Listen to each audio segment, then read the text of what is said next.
దేని గురించి అంటున్నారు మేడం? నేనిక్కడికి రాగానే నీ రిపోర్ట్స్ అన్నీ చూశాను. నువ్వసలు చాలా వీక్గా ఉన్నావు. నీలో రోగనిరోధక శక్తి కూడా చాలా తక్కువగా ఉంది. నువ్వు ఇన్ని రోజులు సరైన ఫుడ్ తీసుకుంటున్నట్టు కానీ నిద్రపోతున్నట్టు కానీ అనిపించడం లేదు. అహల్య నాతో మా ఇంటికి వచ్చినప్పటి నుంచి ప్రతిరోజు ఏదో ఒక సమస్యతో పోరాడుతూనే ఉంది. తనకి ఏ రోజు కంటి నిండా నిద్ర లేదు, కడుపు నిండా తిండి లేదు, మనసుకి ప్రశాంతత లేదు. అందుకే తను అలా ఉంది.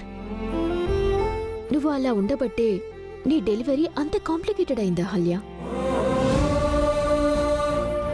అయినా గౌతమ్ లాంటి వ్యక్తి నీ పక్కనుండగా నువ్వు ఎందుకింత నిర్లక్ష్యంగా ఉన్నావు? ఎందుకు సరైన తిండి తినకుండా నిద్రపోకుండా ఉన్నావు?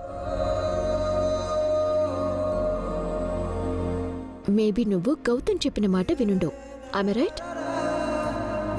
తన వల్ల నేను ఇబ్బంది పడుతున్నానని, బాధపడుతున్నానని అహల్య ప్రతిరోజు నా గురించి ఆలోచించి బాధపడేవారు. అందుకే తన ఆరోగ్యాన్ని, ఆనందాన్ని పాడు చేసుకున్నారు.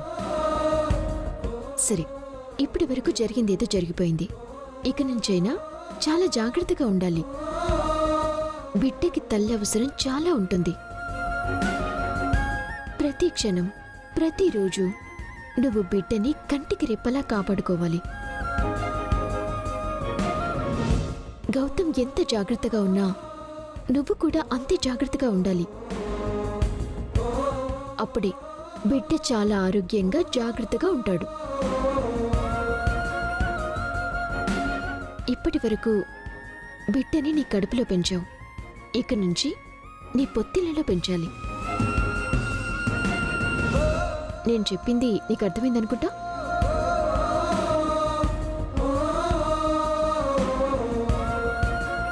అలా చెప్పండి మేడం. నేను చెప్తుంటే తను వినదు, టైంకి తినదు, టాబ్లెట్స్ వేసుకోదు, వేళకి నిద్రపోదు. అవునా అహల్య? ఏముంది మేడం, ఎప్పుడూ తనకి నా గురించి ఆలోచన. నన్నే పట్టించుకుంటుంది, నా గురించి జాగ్రత్తలు తీసుకుంటుంది, తన గురించి మాత్రం అస్సలు పట్టించుకోదు. అవునా? ఇలా అయితే ఎలా అహల్య?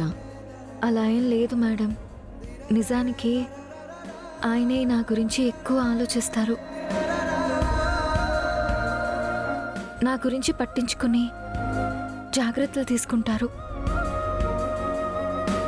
గౌతమ్ ఎంత రెస్పాన్సిబుల్ హస్బెండో నాకు తెలుసు.